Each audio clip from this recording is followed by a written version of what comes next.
Tunaelekea kwenye uchaguzi mkuu. Naomba niwasihi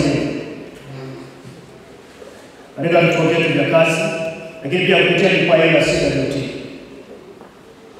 tusikubali kwa namna yoyote ile vituo vyetu vya kazi ama jumuiya yetu hii ya CWT kutumika vibaya kueneza chuki, uhasama, vurugu ama vinginevyo vyote vile. Sisi walimu tunajitambua. Hakuna mtu wa kutukingisha kupeleka kwenye mwelekeo ambao sisi tunataka.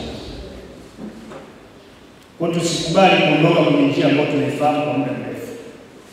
Wakurugenzi, maafisa elimu, kuendelea kuwasikiliza walimu na sio kuishia kwenye kuwasikiliza tu.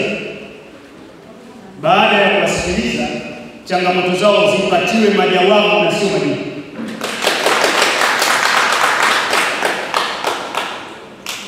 Sababu jibu inaweza kuwa lolote. Hata njoo kesho sijibu. Lakini jawabu lazima litoe ufafanuzi wa namna ambavyo tunaweza kuondokana na hiyo changamoto. Kwa walimu hao wapatiwe majawabu ya changamoto zao, kwa sababu pia ndio maelekezo ya Mheshimiwa Rais. Lazima walimu wasikilizwe ili wawe na amani ya kufanya kazi. Lazima wasikilizwe na changamoto zao zipatiwe majawabu. Kwa hiyo wakurugenzi, maafisa elimu na wazee wangu wa elimu huko hapa, endelea kushusha maelekezo yao na maafisa utumishi wote waendelee kushughulika na changamoto za walimu zile ambazo zinahitaji kushughulikiwa kwa haraka, zitatuliwe, ambazo zinahitaji bajeti ziwekwe kwenye mipango na utekelezaji ufanyike ili walimu waweze kuendelea kufanya kazi yao vizuri ndani ya taifa. Madeni ya walimu yaliyochelewesha ustawi wao wa fedha, upungufu wa miundombinu katika baadhi ya shule, malimbikizo ya madeni ya stahiki mbalimbali za walimu. Mheshimiwa mgeni rasmi, kwa heshima na taadhima, tunaomba serikali kupitia kwako yafuatayo: moja, kuendelea kuboresha maslahi ya walimu ikiwemo mishahara na posho. Pili, kutatua changamoto za miundombinu ya shule hasa maeneo ya vijijini.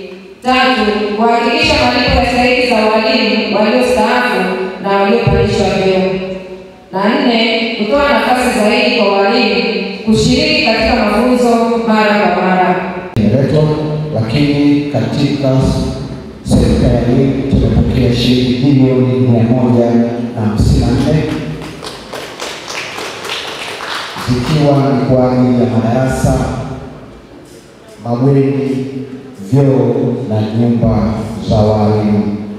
Kushukuru ni kuomba tena mheshimiwa, bado tunaomba basi kasi ya kuongeza fedha hizi na ujenzi huu uendelee ili watumishi hawa waendelee kuishi vizuri, lakini na mazingira ya kufanya kazi yaendelee kuwa mazuri zaidi.